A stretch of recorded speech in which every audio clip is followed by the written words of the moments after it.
everyone. So today we were going to present the project cycle for the beautification of the museum. So we're hoping that you guys will listen as we present our presentation. So before we start, I would like to introduce our team.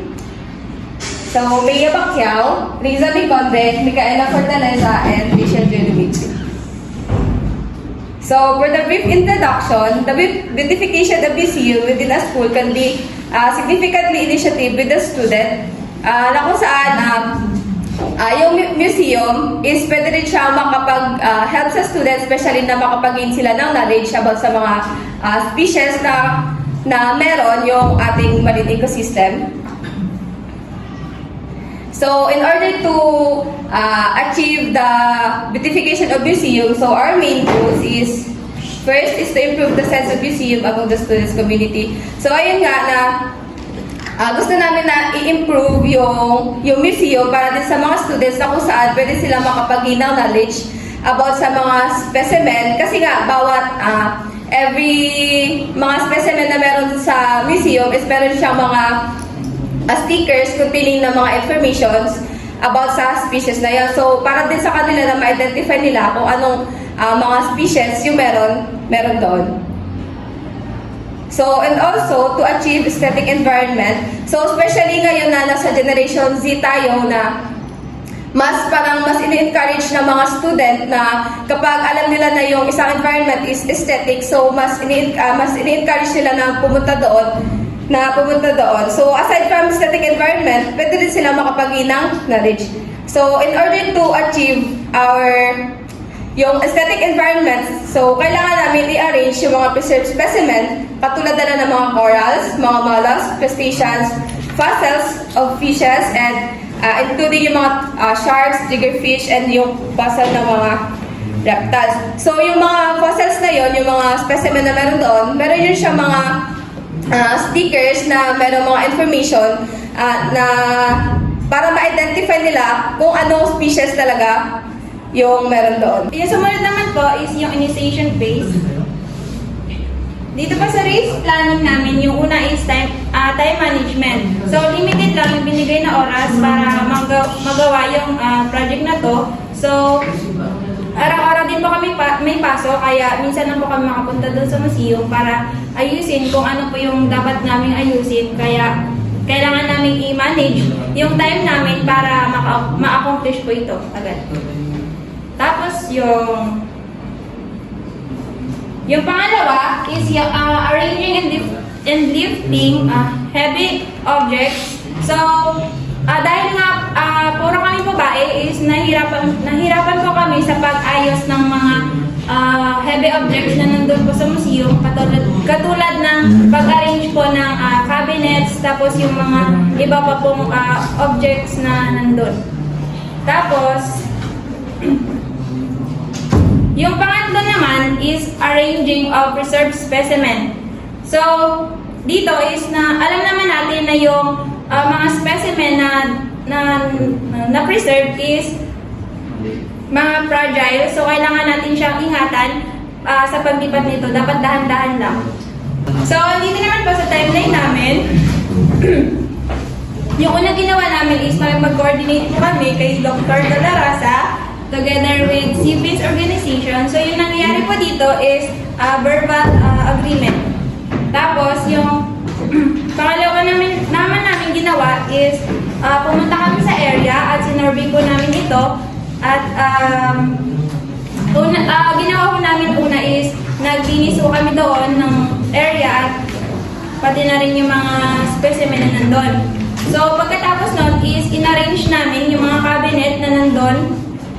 At sumunod na araw is nag-unbox kami ng mga specimen at inarrange po namin yun sa may cabinet.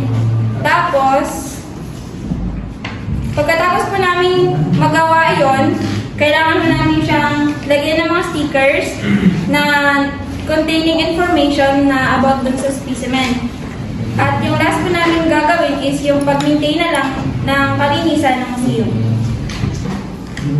So, the head of our project is our manager is Dr. Roger De La Rosa, and our assistant manager is Ms. Rizal and Crestiza. And I know na familiar kayo sa aming head.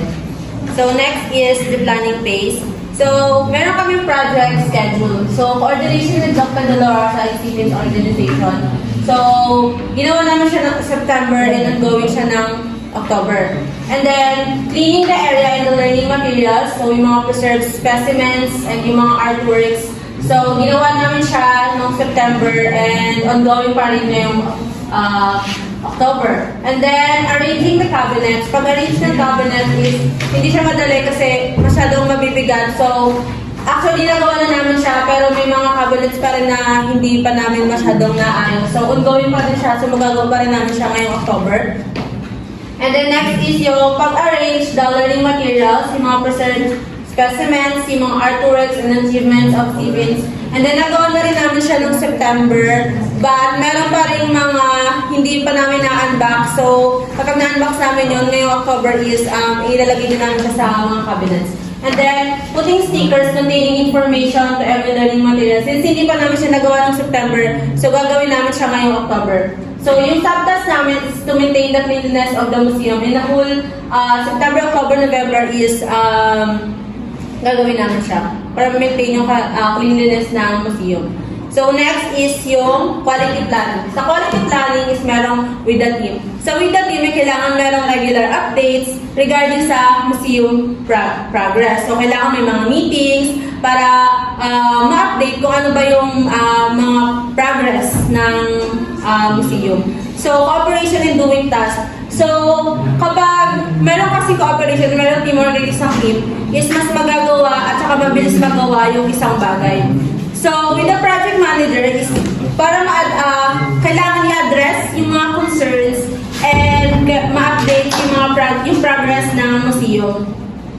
So, meron kasi yung mga instances na meron tayong mga concerns pagdating sa project. So, kailangan yung mga managers is aware sila doon sa mga concerns na yun.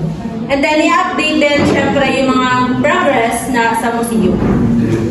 So next is merong procurement planning. In order to accomplish the project, is meron kami mga materials na kailangan. Katulad ng mga cabinets, syempre yung mga preserved materials, yung mga artworks, and then yung mga achievements ng Stevens. Since yung mga achievement ng Stevens natin is nakahang lang siya, so ilalagay namin siya sa museum para mas, especially yung mga freshmen, ma-aware sila yung mga achievements ng mga previous activity ng Stevens.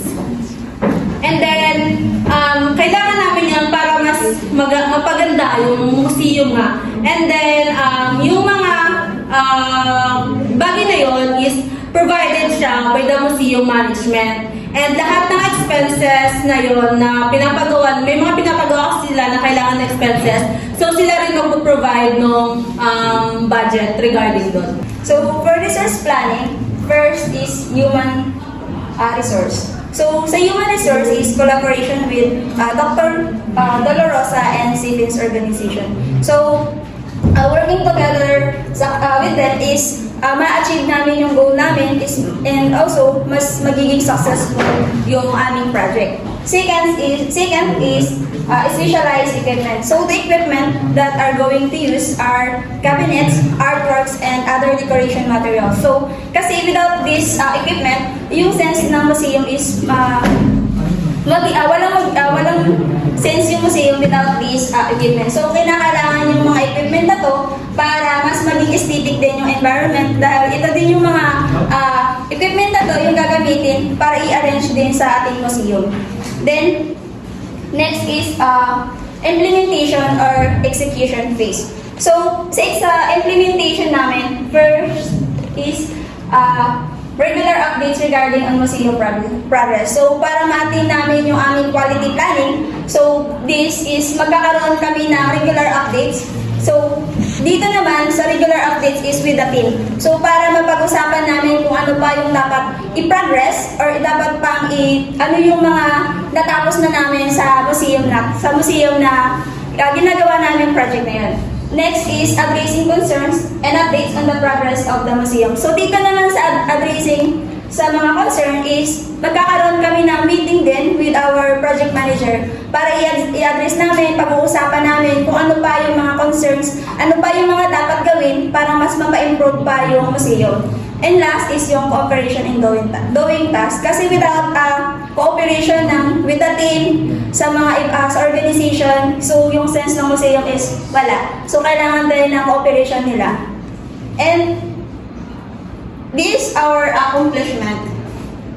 So this, ito yung before, yan. So as you can see, yung unang ginawa namin is naglinis kami ng mga cabinet and also yung mga preserved specimen, nagwalis kami ng area. Yan yung before.